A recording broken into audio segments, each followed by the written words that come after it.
Pataliputra greenfield satellite township का master plan तैयार हो गया है। लगभग 81,730 एकड़ क्षेत्र में मेगा टाउनशिप विकसित होगा। वर्ष 2047 तक मेगा टाउनशिप में 66,10,000 लोगों के रहने की क्षमता होगी। पहले चरण में 25 लाख आबादी के हिसाब से सुविधाएं विकसित की जाएंगी। आधुनिक सुनियोजित और पर्यावरण अनुकूल शहर बनाने पर जोर दिया गया है। आवासीय, व्यावसायिक, औद्योगिक और संस्थागत क्षेत्रों का अलग विकास होगा। साथ ही साथ अगर हम बात करें तो यहाँ ब्लू ग्रीन इंफ्रास्ट्रक्चर और हरित क्षेत्रों के संरक्षण को प्राथमिकता दी गई है। इसमें सार्वजनिक परिवहन आधारित शहरी विकास मॉडल अपनाया जाएगा। अनियोजित और बिखरे निर्माण पर रोक लगाने की भी तैयारी की गई है। 2047 के विजन के तहत पटना के भविष्य को नई पहचान देने की ये बड़ी योजना है। हमारे साथ इसी खबर पर अधिक जानकारी के साथ ब्यूरो हेड संजय जी जुड़े हुए हैं।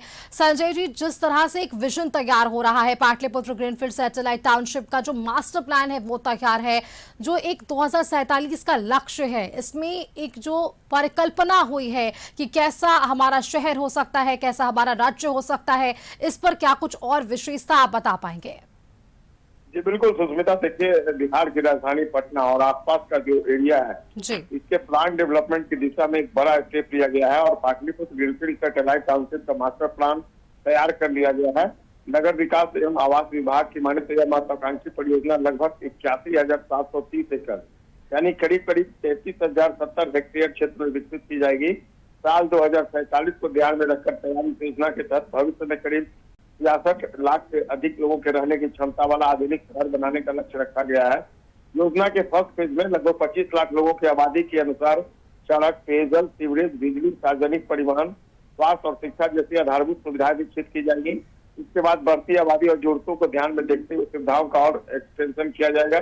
मौजूदा समय में प्रस्तावित विशेष क्षेत्र में करीब 2,45,000 लोगों की आबादी और 52,910 मकान मौजूद है। मास्टर प्लान में आवासीय, व्यावसायिक, औद्योगिक, संस्थागत और मनोरंजन क्षेत्र के लिए भी अलग अलग भूमि के उपयोग की बात कही गई है ताकि संतुलित और व्यवस्थित शहरी विकास सुनिश्चित हो सके।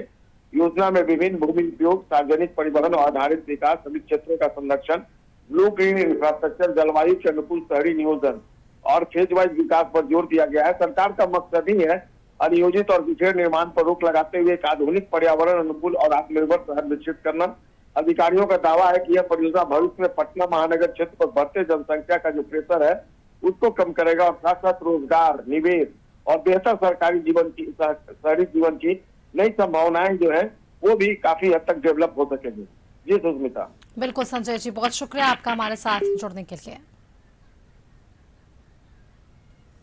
वक्त एक छोटे से ब्रेक का, जल्द लौटेंगे।